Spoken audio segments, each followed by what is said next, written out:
Hi friends, welcome back. ഇന്ന് തക്കാളി ഇല്ലാതെ അടിപൊളിയായിട്ട് തക്കാളി ചട്നി ഉണ്ടാക്കിയാലോ?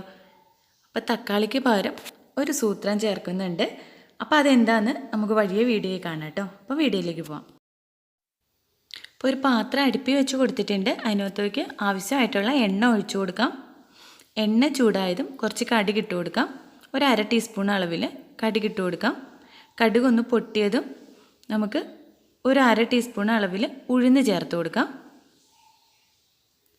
ആ ഉഴുന്ന് ലേശം ഒന്ന് മൂത്തതും ലേശം കരിയാപ്പിലയും 2 മല്ലിയിലയും കൂടെ ചേർത്ത് കൊടുക്കാം കേട്ടോ. ഉഴുന്ന് നല്ലോണം ഒന്ന് മൂത്ത് കിട്ടണം, അപ്പോഴാണ് തക്കാളി ചട്നിക്ക് നല്ല ടേസ്റ്റ്. ഒരു വെളുത്തുള്ളി 2 ചെറിയ സവോള പൊടിയായിട്ട് അരിഞ്ഞതും കൂടെ ചേർത്ത് കൊടുക്കാം. ഇനി ഇത് നല്ലോണം ഒന്ന് വഴറ്റിയെടുക്കാം. നല്ല കുഴഞ്ഞു പോകുന്ന രീതിയിൽ വഴറ്റൊന്നും വേണ്ട, കുറച്ച് അതിൻ്റെ പച്ചച്ചോവയൊക്കെ മാറിയിട്ട് ഒന്ന് വഴന്ന് കിട്ടിയാൽ മതി. പുള്ളി വഴന്ന് വന്നത് നമുക്ക് ആവശ്യത്തിനുള്ള ഉപ്പ് ചേർത്ത് കൊടുക്കാം. ഞാൻ കല്ലുപ്പാണ് ചേർത്ത് കൊടുക്കുന്നത്. ഇനി ഒരു ലേശം കായപ്പൊടിയും കൂടെ ചേർത്ത് കൊടുക്കാം.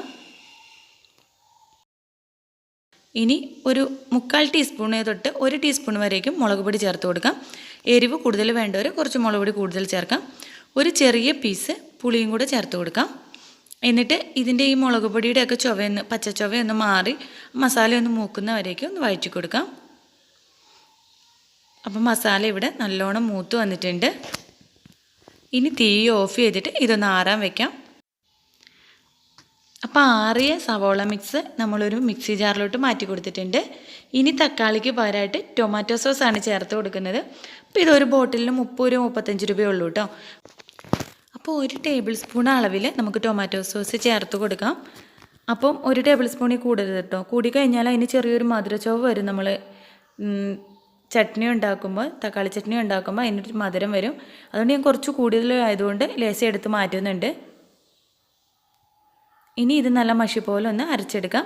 ഉപ്പോ എരിവോ കൂടുതലാണെങ്കിൽ ഒന്ന് കറക്റ്റായിട്ട് ചേർത്ത് കൊടുക്കണം. ലേശം എരിവ് മുന്തി നിൽക്കുമ്പോഴായിരിക്കും പിന്നെ നല്ല ടേസ്റ്റ്. അപ്പോൾ ഈ വീഡിയോ ഇഷ്ടപ്പെട്ടാൽ ലൈക്ക് ചെയ്യാനും ഈ ടിപ്പ് അറിയാത്ത ആൾക്കാർക്ക് ഇത് ഷെയർ ചെയ്ത് കൊടുക്കാനും മറക്കല്ലേ. അപ്പോൾ ബായ്.